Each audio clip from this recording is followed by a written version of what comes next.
You get everybody staring for days. All they see is just a young, pretty face. But I'm trying to get to know you much better. Don't matter how much time it will take. But there's something you're trying to hide. There's something you're keeping inside. But I'm trying to get to know you much better.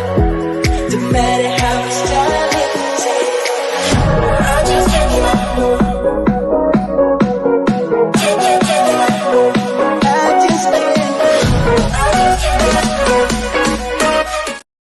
My name is Ali Mehdaoui, and I am your host with the Avocado Toast. I go by your strategic partners, and we help struggling entrepreneurs to leverage social media and the digital space to create brand equity and revenue.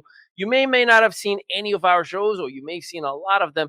Let us know where you're chiming in from, because we love to collaborate, communicate, and interact with entrepreneurs. Heck, we give a whole lot of stuff away all the time just for those who are interacting with us. So first of all, I want to go over a couple of different news, which I believe you're going to find as fascinating as I have found them. And that starts with, for the very first time since 2020, there are many surveys that are coming out.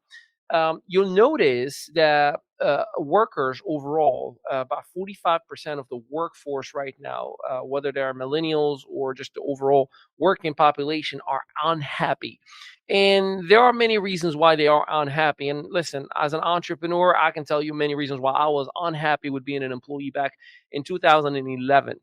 And one of the things that stood out from the report that came out is because they essentially have experienced what it feels like to be home, be handed money from the government. Remember those $2,600 checks, and then it was $600 or whatever it was per child, or it was just a lot of government giveaways during COVID. Now, again, COVID was real. The whole pandemic was real. I lost all of my living grandparents during the COVID pandemic. So I'm not diminishing or discounting or taking away from the devastating the events that have occurred. But as a people, as a community, as a humanity, we evolve, we grow, we learn, we move forward. So what had happened was that the workforce right now is saying, I got used to being home. I got used to working from my computer. And now you're making me go back and get on traffic. You're making me go back and have to work in an office and deal with you, boss. So deal with, people around me that I might not want to be around. Now, listen, I quit my job in 2011 because of the oppression, and I mean that word, that I was getting from my bosses at the time. Just 90 hours a week, did not have any life, newlywed, but working 90 hours was not something that I believe anybody would consider a happy marriage. But at the same exact time, we have choices that we make in life. You chose to apply for a job. You chose to come into an agreement with an employer that you're going to deliver a service, that you're going to deliver a transaction in exchange of that monetary check that you're going to receive. So what I usually say is do something about it. If you are unhappy, well, fulfill your responsibilities while you are in that job, while you're looking for a side hustle, whether it's network marketing, whether it's your dream job, whether it's opening your own podcast, blog, whatever you desire, you can absolutely do. But I don't think it's fair to want your cake and eat it too. In other words, you want increase in payouts and you want to be treated fairly at a job, but then you don't want to go to work just because you don't want to commit to the responsibilities that that person shook hands with you on. Now, again, I'm not taking no digs on any jobs. I know a lot of people, especially in the network marketing profession, they would say things like JOB, just over broke. Well, the just over broke is making more money than the person, or 99% of the people who are network marketing, or any business for that matter, for at least the first 2 years in any business. That's normal statistics, right? You're not going to be rich overnight. But I share this information with you is that we need a little bit of reality check. Why are we putting our burden of lack of happiness that we chose that where we're going to go to on the employer that decided to give us an opportunity to make money? Rather, take responsibility. You're not happy, cool, leave, do something about it, but don't make it a whole situation. It's like the um, pay gap that we talked about in the past between the United States women's soccer team and the men's, right? That's great. There's equality, same pay. But here's the issue is that the women's soccer are earning 20% of the overall revenue of the soccer organization, the United States tournaments or games or whatever it may be, merchandise, while the men's, because of the large amount of revenue that is generating, is 7% of the overall revenue. So you see now there is a reverse gap where the women are making 13% more of the overall revenue, while the men are making 7, just to say that we are getting dollar for dollar the same exact amount of payout. So again, there's deeper conversation that need to be had, but I believe that it is time for us to take a little bit of sense of responsibility. On other news, you will see that there is a song that was created by an AI software that created identical vocals, style, lyrical abilities of Drake in The Weeknd. It's a real song. It played many times in the radio. But here's the problem: Drake and The Weeknd never wrote it. Drake and The Weeknd never recorded it. Drake and The Weeknd never had anything to do with it. As a matter of fact, they found out about a song when we found out about the song. But here's the craziest part of it all, because AI is brand new to us all, and we're gonna be hitting some bumps like this. The the article states that AI Drake song could win a Grammy. That's right. It is going to be nominated for a Grammy. So, what if somebody were to create a podcast with my vocals, with my style, and they're monetizing it? That had nothing to do with it. Is that okay? Obviously, there's infringements on many different rights. The problem in here is that they cannot find who actually created this song.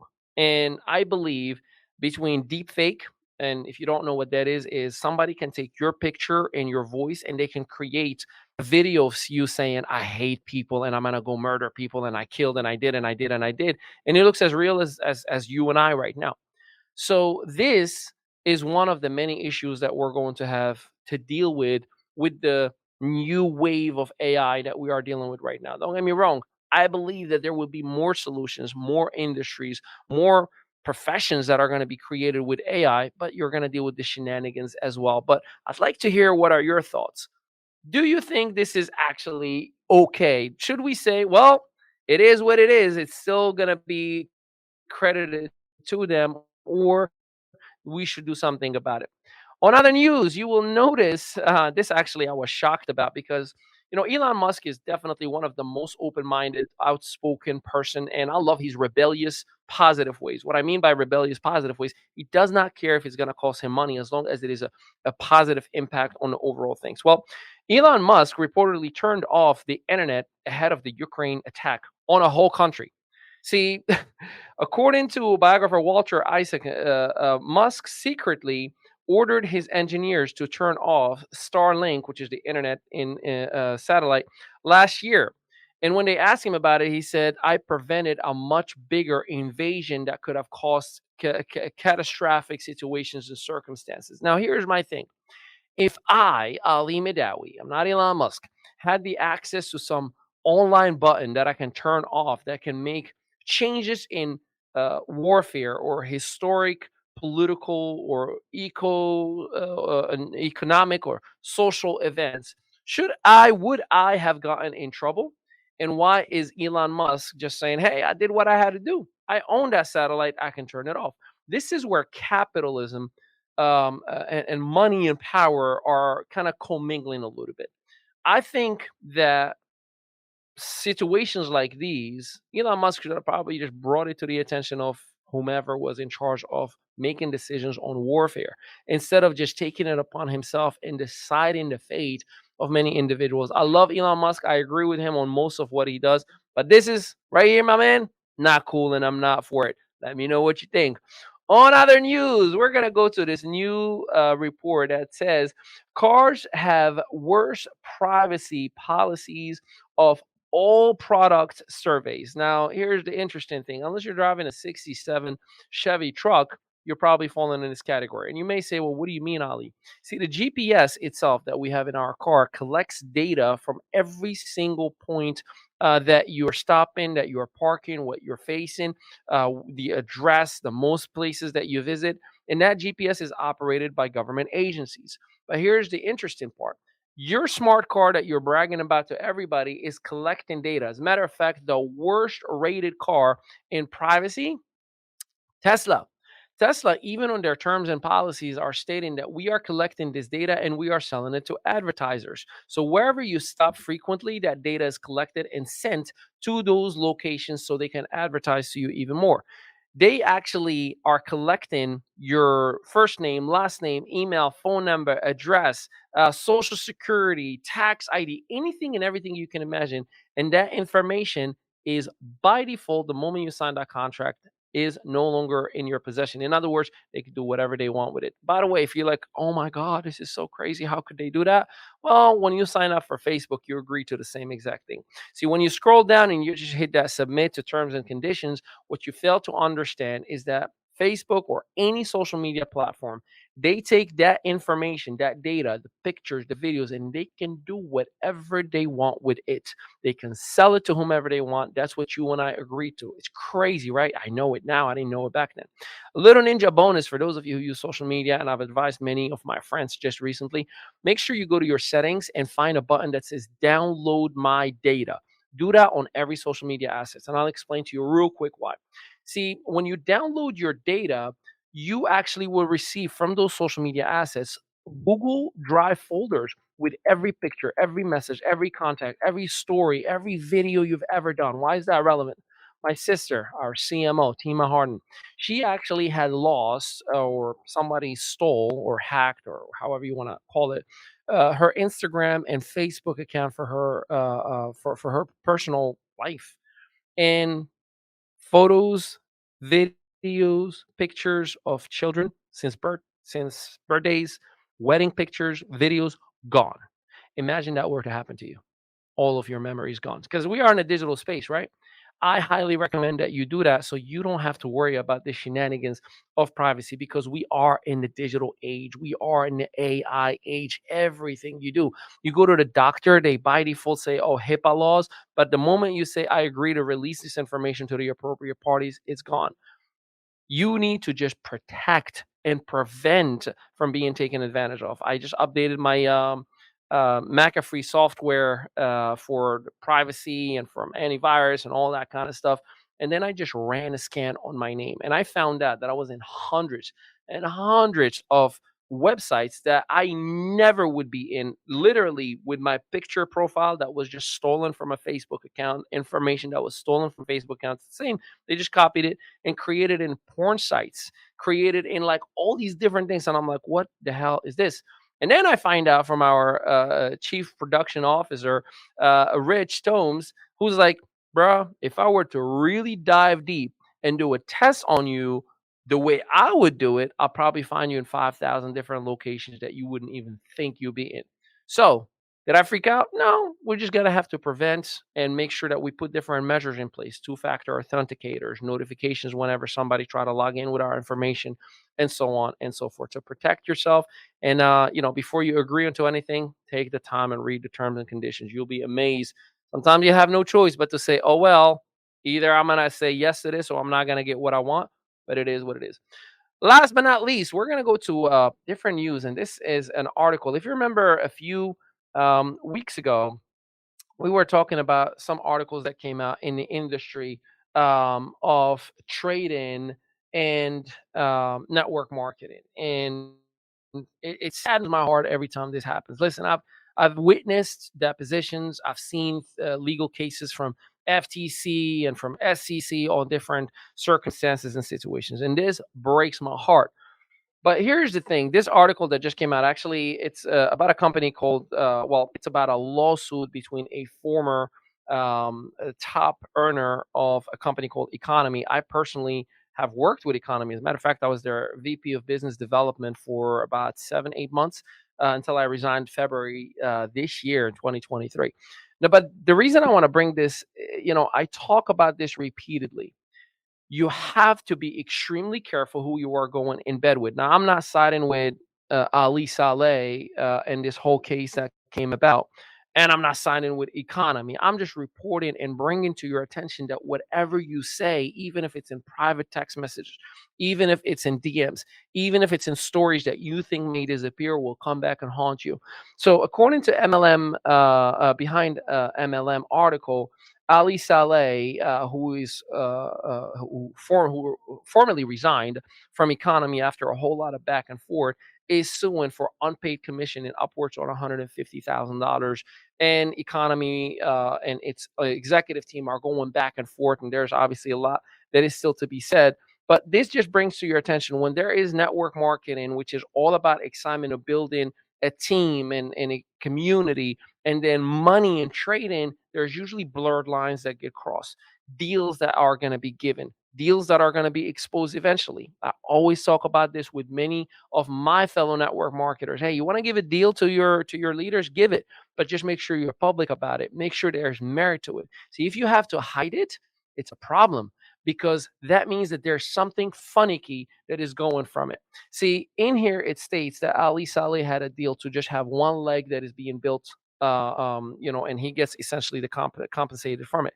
And eventually, when the company wanted to bring somebody else, and by the way, this is all public. I'm not making anything up or claiming my own thoughts.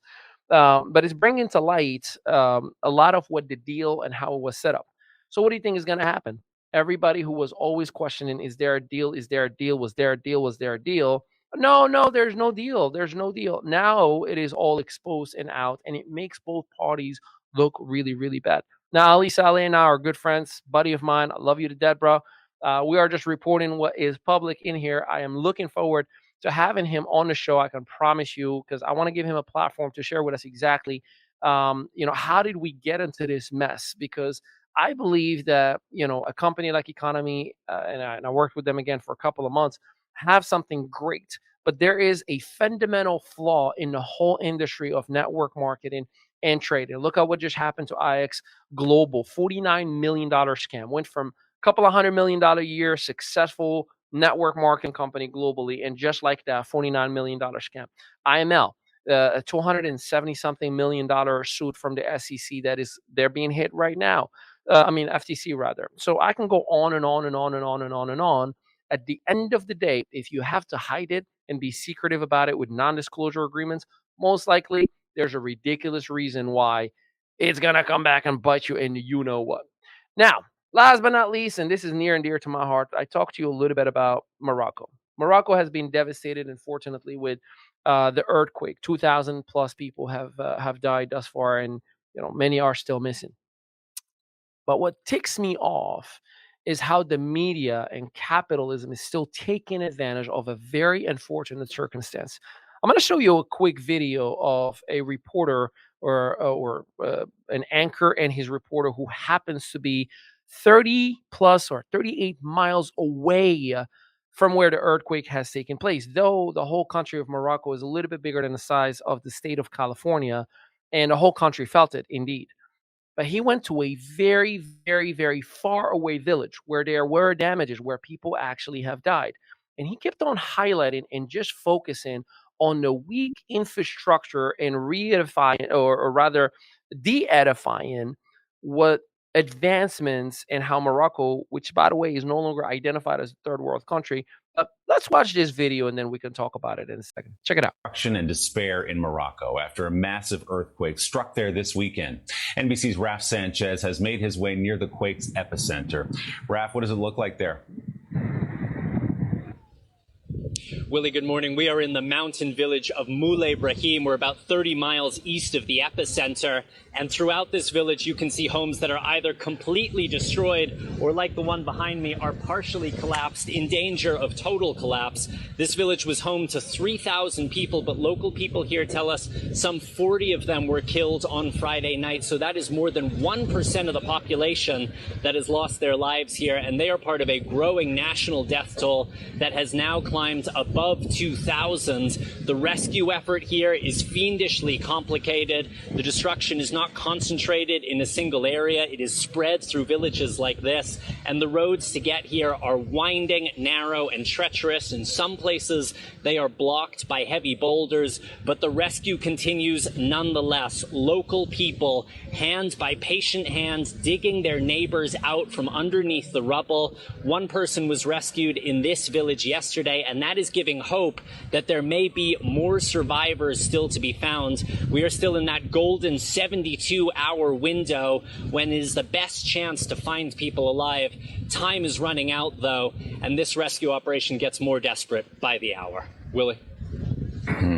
Those overhead shots are just breathtaking of the destruction. And as you say, let's hope there are survivors to be found and rescued there. Raf Sanchez in Morocco this morning. Raf, thanks so much. While maybe the anchor truly, out of ignorance, was just doing his job. But here's the issue. See, the correspondent could have been in the epicenter of the actual earthquake where it was still devastated, but it is a beautiful part of the world. He could have been in Casablanca, the most modern city in Africa. He could have been in Rabat, in the capital, anywhere else, right?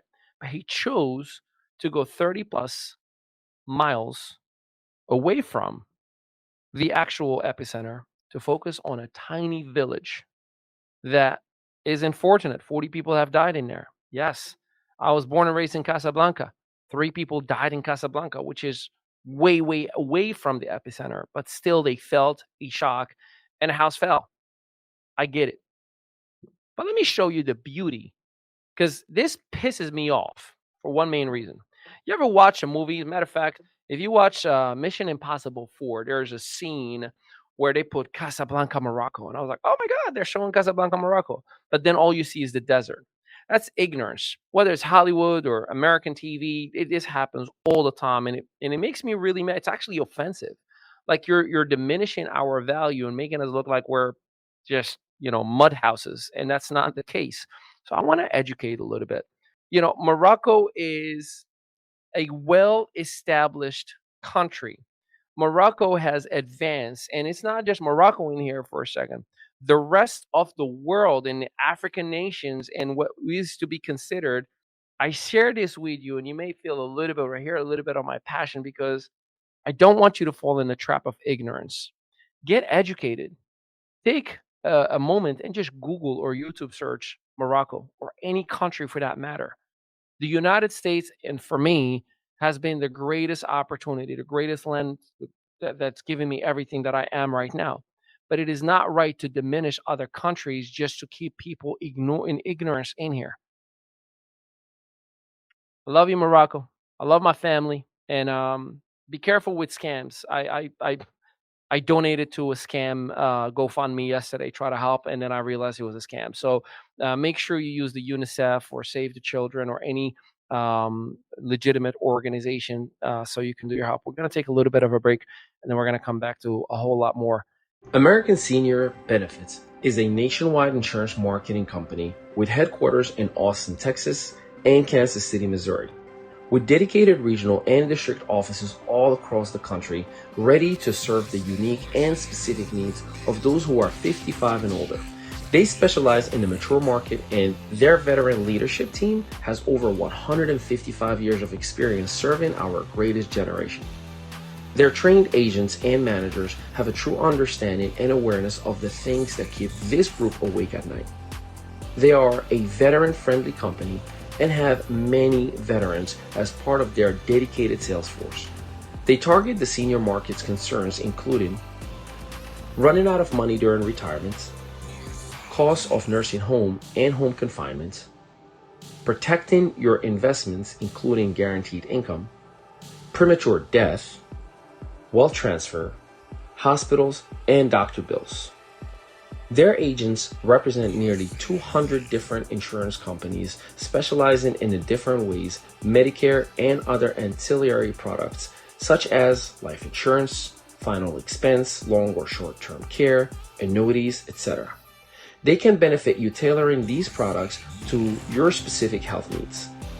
They also help those turning 65 or retiring from their companies navigate through the process of transitioning to Medicare Part B while helping you understand just how Medicare works. Contact Cindy Fulmer. She is a licensed agent in Kansas and Missouri and is ready to help. If outside Kansas and Missouri licensed areas, she can get you in touch with an American Senior Benefits agent in your area today. Contact Cindy Fulmer, a licensed agent in Kansas and Missouri, and her direct number is 913-645-5693, or simply visit their website at americanseniorbenefits.com. One of the things that I want to talk to you about right now, how do we actually establish our brand identity? What do we do to create a sense of communication to our audience? This is what I'm about to give you right now, my blueprint, everything that I do. And I hope you're ready for it. So there are 7 different components. We call it 3x4. And again, in our academy, there are like a full course on it, 7, actually 9 different modules in that course. And let's talk about it. So the very first question that you must answer, and you're going to hear, again, I talk about this in the course a lot, brain dumping, right? Brain dumping is you just take whatever comes to mind and put it in a piece of paper. So if I say sky, brain dump about sky, right? Birds, sun, moon, clouds, rain, whatever comes to mind. So the very first thing that I want you to do is identify who do you help. So when we talk about who do you help, again, brain dump, who do we help? Entrepreneurs, men, women, kids, schools, organizations, nonprofit, for profit, whatever the answer may be. And the reason you got to identify who do you help first, because if I don't know who to talk to, I am talking to nobody at all. The reason some of our videos don't connect is because we're not specific enough about who do we talk to. If you go all the way back at the very beginning of this episode, the very first thing that I opened with is, "Hi, my name is Ali Mehdaoui, and I help struggling entrepreneurs." See, that was my who. Right away, I identified that. So whomever is a struggling entrepreneur, whether you are a startup phase, whether you are making 1 million a year and can't get to 10 million a year, that there is a sense of struggle that is there. So if that's you, obviously you would connect. So you got to identify who do we help. And I'm not telling you what are the results we create yet. This is just the who component. And as you're brain dumping over and over and over and over again, you're going to find that you are repetitive in different areas. In other words, you may find yourself saying men and women. Okay, well, that's people. You may find yourself saying um, um, uh, single and married. Okay, that's people. You may find yourself saying profit and nonprofit. That's organizations. And then you keep shrinking and shrinking and shrinking and shrinking and shrinking till the point that it becomes very obvious that you have a specific category or demographic that to you is one, but it covers so many other areas. If you need more help with that, let me know. I can give you a freebie one-on-one complimentary session, or we can give you a free trial to the course itself and you can see it for yourself. So you got to identify the who do you help part. The second component that you want to find out about is how do we help them? Now, the how is not, um, again, the results. I'm not telling you, the losing weight part or the making money part, or, I need to know what is the tool. Is it by giving resources? Is it by coaching? Is it by group coaching? Is it by giving documents? Is it by testing? Is it by walking with? Is it running with it? Like, what is the actual tool that I, as an entrepreneur or as a person, I'm getting from you, right? Like, like, am I using a hammer or am I using a screwdriver? They both are tools. They do different things, but I need to know what is the tool. So I'll go back again to my beginning where I said I help struggling entrepreneurs. That was my how, and then I went to by leveraging social media and the digital space. That's the actual how component, right? So, if we're working together, we're going to leverage social media and the digital space. The reason I even talked about the second segment on today's episode, I was talking to you about AI. I was talking to you about elevating your video, your audio. I was talking to you about the way you deliver your message in a digital space, cutting out the hype, cutting out the exaggeration, right? So it's extremely important for you to communicate the how. If the how is missing, I'm telling you right now, the person is going to say, okay, well, maybe you can help me, but I don't know how you can actually help me, right? You ever have somebody who's like, yeah, but how do you guys help us? How do you like, what if we hire you? Like, how are you going to help us? They're not listening to your tool that you're saying that you're going to help them with. So it's extremely important that we cover the how for our audience. The third component, again, this is of your brand identity. We talked about who do we help, we talked about how do we help them. Now we got to talk about the results. Results matter, folks. What are the results that you're going to create for us? This is where testimonials matter, right? This is where validation matters. This is where documentation matter. But what are the results that you are going to create? Now, remember, whether it's the first component, second component, or the results part, you are to brain dump. You got to do that brain dumping part, and then you keep shrinking, shrinking, shrinking until you get the best results possible. This is the part that you're going to tell me what is the hopeful outcome that I'm going to have or receive if I were to hire you. Now, I'll go back again to the beginning. I'm doing you a crash course in here, fast forward version. Who do I help? I help struggling entrepreneurs. How do I help them? By leveraging social media in a digital space. What are the results that I create? To create brand equity and revenue. See, anyone who's in business, they want brand equity and revenue. So if you have those three components together, and if you do what I'm telling you, and again, I got a free trial course for you. You can watch the whole thing. You got 3 whole days and a whole lot more. The results themselves are, you got to be careful also how you deliver it. You don't want to put like guaranteed, because a lot of people interpret guaranteed different. Like if I can guarantee you're going to lose 7 pounds and my product does do that, but you're eating cheeseburgers all day long, my product's probably not going to matter, right? So you got to be careful with the guarantees. But you want to just share with me what is the hopeful outcome if I follow your results. So who do I help? How do I help them? And what are the results that we create? These first 3 components, which are part of the 7, right? 3 by 4, right? That's the 3 by 4 business. The reason I have them separated as the 3 is because specifically those are for all things marketing, prospecting, networking. So anytime someone says, what do you do? I help struggling entrepreneurs to leverage the social media and digital space just to create brand equity and revenue. If I'm in an interview, I would do that. If I'm opening our own podcast or our own vlog, we do that. Anywhere at any time that I have an opportunity to introduce myself or interact with another human being, I insert that right away. So there is my virtual or visual or verbal business card, right? You got to make sure, and you got to know it like a song. Like working with different clients, and I tell the clients all the time, like, where's your wife or where's your husband, right? Like, where's your spouse? And I'm like, okay, I need you to pop quiz him or her anywhere, anytime, at any place. And when they wake up, the first thing they say, what do you do? And if they don't know it, like their favorite song, they still don't have it done, the proper way. So who do you help? How do you help them, and the results that you create? So those are all things networking, prospecting, and marketing. Now we're going to go into all things operational. This is the 4 parts, right? So we talked about the 3. Now we're going to talk about the 4. So the very first one of the second component is vision. So what is your vision? A lot of people confuse vision with mission statements. So a vision, by definition, is something that I can envision, right? Like that I can dream of and see in real time. And the vision consists of 3 different components: what was, what is, and what will be. Now, why is it was, is, and will be? See, what the was part, I gotta spell right. What was part is creating the relatability. Hey man, I was married, young, working 90 hours a week. My wife and I were not seeing each other at all.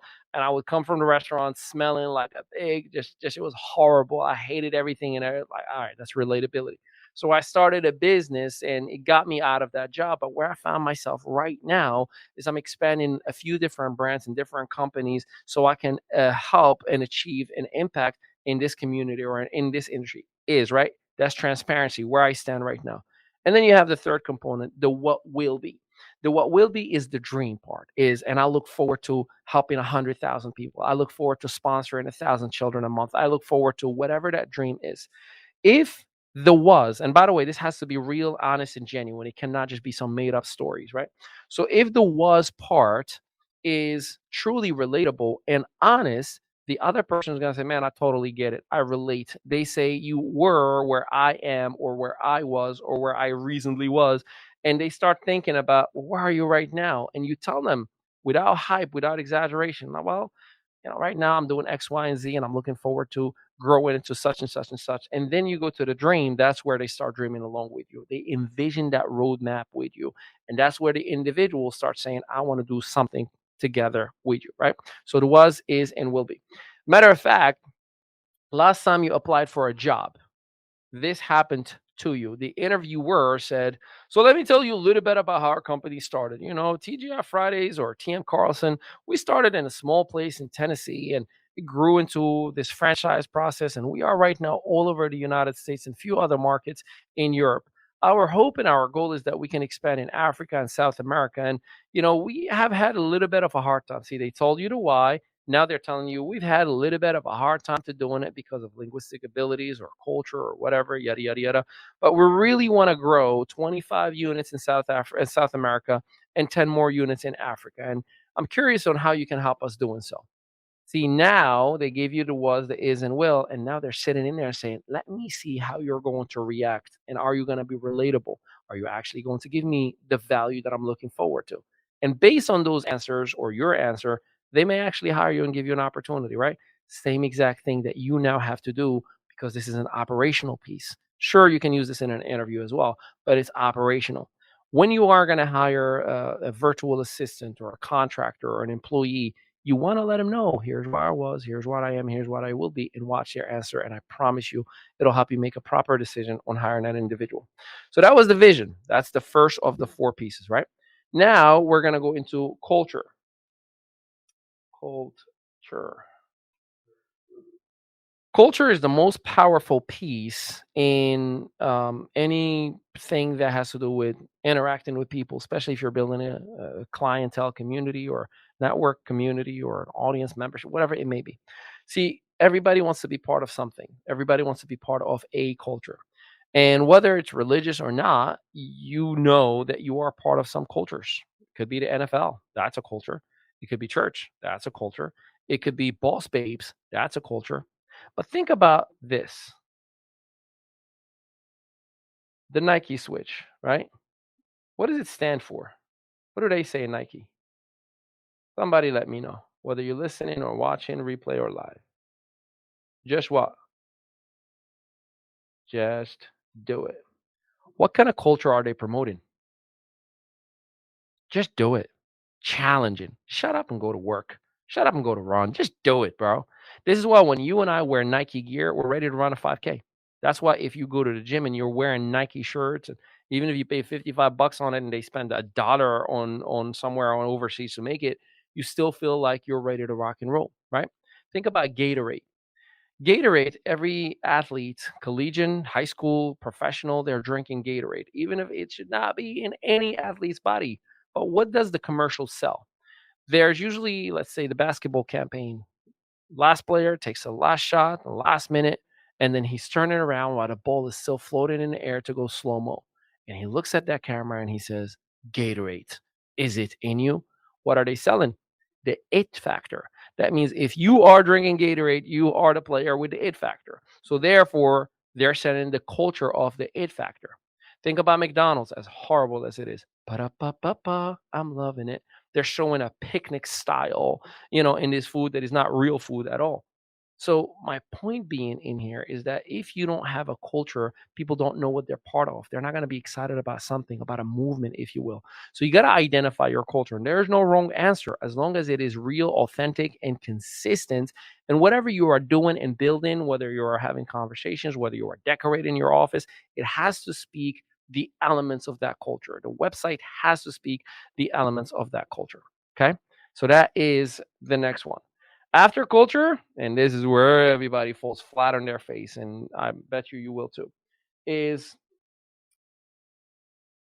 problems you and only, keyword, only you solve. Problems you and only you solve. Most people, when I ask them this question, hey, what are the problems you and only you solve? They say, well, I sell a software that nobody has. I'm like, well, I bet you right now I'll go to Google and I'll find 1,000 people who say the same thing about similar softwares. Oh, I help people find houses for the best price possible. Okay, I've heard that song before. I've helped people do this and I've helped people overcome limited beliefs. Most people, especially us adults, as we grow, we tend to overthink stuff. And we are thinking, what is the value that I'm offering? No, no, no, no, no. I'm asking you, what is the problem or problems that you and only you solve? The answer to that is going to come to you based on rephrasing the actual answer, the question itself. You ready for it? I'm gonna ask it differently. So, what are the problems that you and only you have solved in the past at any time in your adult life? What are the problems that you and only you have solved this whole time? I'm talking about when your credit was bad and you fixed it, when your car died and you fixed it, when you were depressed and you became happy, when you had a bad relationship and you got into a good one, when you lost a job and found a better one, when you didn't know how to start a business and write that down. That inventory is the most powerful possession that you have. I call those superpowers scars of bullet wounds of war, and he shows your experience and your wisdom and your knowledge. That, my friend, is the component, is the part that makes you their greatest asset. See, every now and then I get, somebody that I'm talking to that are considering us. They say, "Well, Ali, I listen to E.T. the hip hop preacher, and I listen to to Les Brown, and I listen to Tony Robbins, and I watch a whole lot of the." What they're telling me is, you really think you got it figured out, but I've gotten people who are bigger and wiser who just didn't help me, right? And I'm like, man, can I just be frank with you for a second? And why do I say that? Because I want to break the neurons, right? Like the running, fast paced brain cells. It's like when my wife says, we need to talk. Oh, snap. My wife wants to talk. We're done, right? So when I stop that flow of the rapid running neurons, by default, I get their attention and I let them know, hey, man, let me just tell you a little bit about my background, if I may, and why I believe I'm the most qualified candidate to work with you. And then I start sharing with them my past as early as I was 5. Listen, man, I don't come from a silver spoon. I was born and raised in a third world country. I was molested as a child, sexually, physically abused. I was homeless at one point. My brother and I went through a whole lot of beating. I came to the United States by the grace of God, and I came with a whole lot of baggage. I tried to commit suicide at the age of 19 years old. I was lucky and blessed enough to still make it. My wife and I got married when I was 22. She was 21. And everybody's like, what's wrong with you getting married young? But we got married young. We bought our house young. We started our business young. And while the very first company that we were excited about was the worst idea that we could get into, after 2 years, I went on to somewhere else and then had what we call success. Zero to a $400 million company, and 68% of that production was in my organization. And I thought money will never stop. So I had 4 cars in the driveway and life was amazing, right? Until that company sold and left us with nothing. And then I realized, oh, snap, I'm going to do it all over again. And we took a second company to 6 different countries and qualified for trips. And then that company got shut down with the FTC. I'm like, oh, snap, there's such a thing. And then a third company that we were building and grew to a publicly traded company, $1.6 billion in revenue. And then they just said, yeah, we're going to take everything you've done and we're going to do it different. Thank you for your service. And I decided, you know what? I'm out of here. I'm not going to do this network marketing thing anymore. So I changed course and became a coach and a consultant, written books, did vlogs, podcasts, shows, spoke in 15 different countries in the last 3 years alone. And I share all of this stuff with you, not to brag or try to impress you. Whether you went through molestation, whether you went through some limited beliefs, whether you went through some trauma, whether you've been taken advantage of business, I am the most qualified person that have been through it all and still standing right here next to you with a biggest smile on his face saying, I can get you to walk through that too. So go ahead and call Tony Robbins and tell him to spend this little bit of time with you. See, the point being is I just showed all of my scars of the wounds that I had from every war.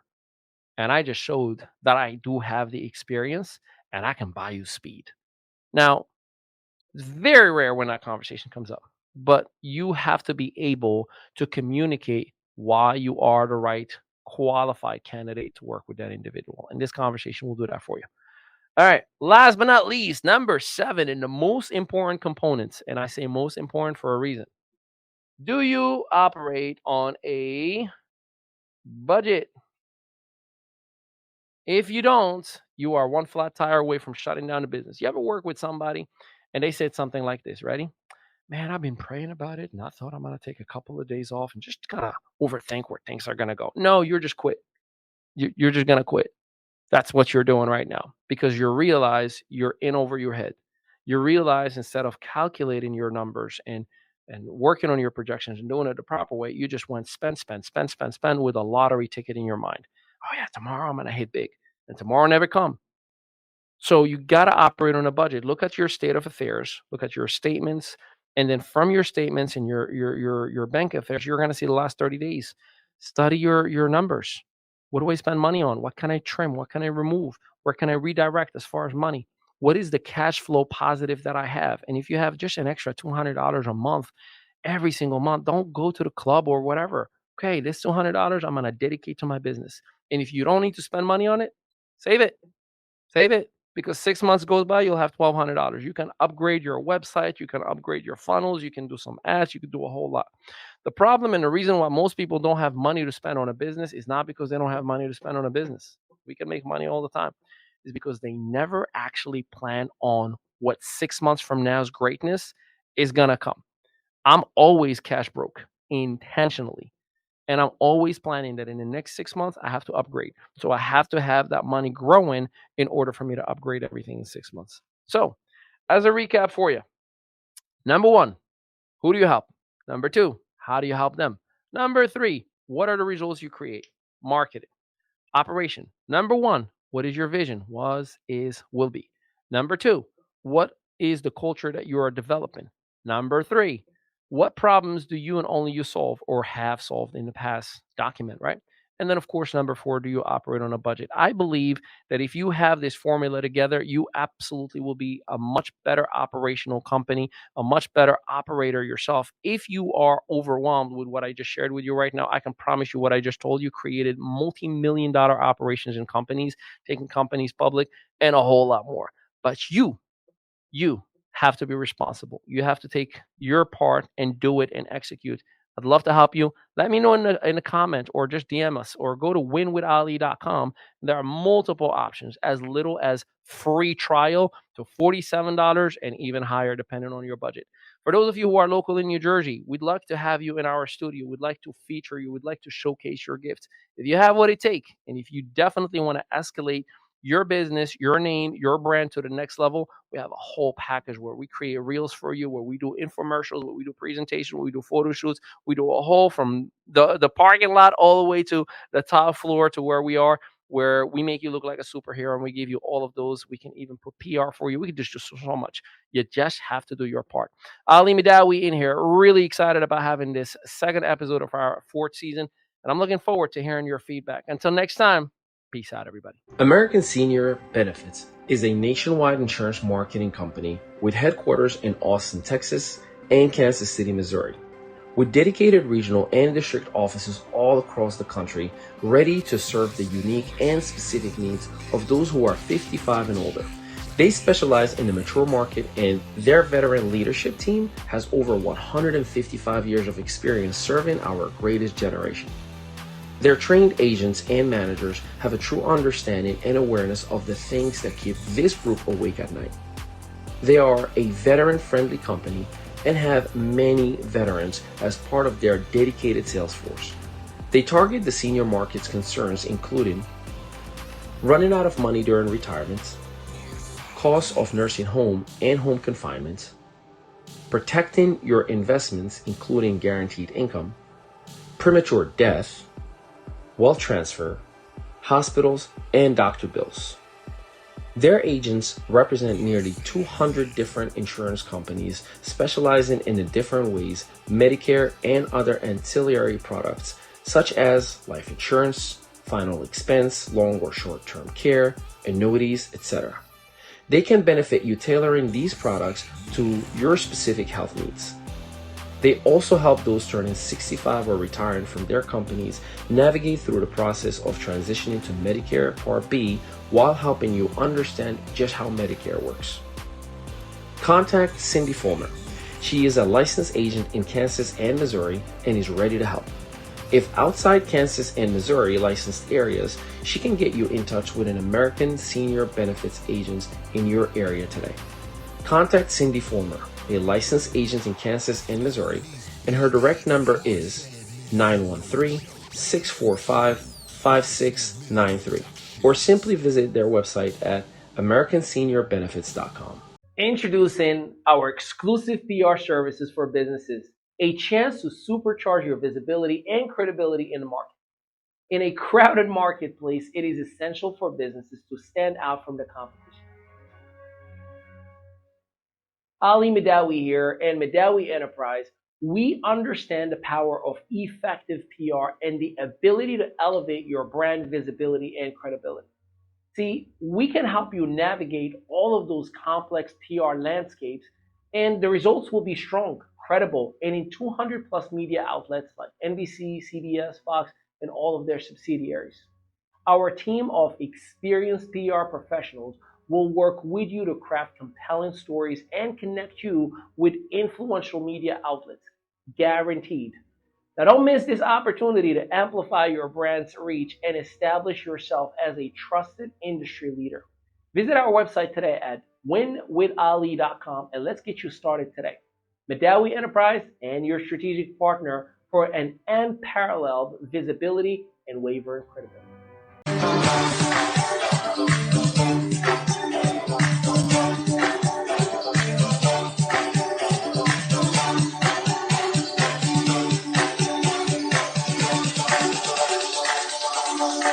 House music.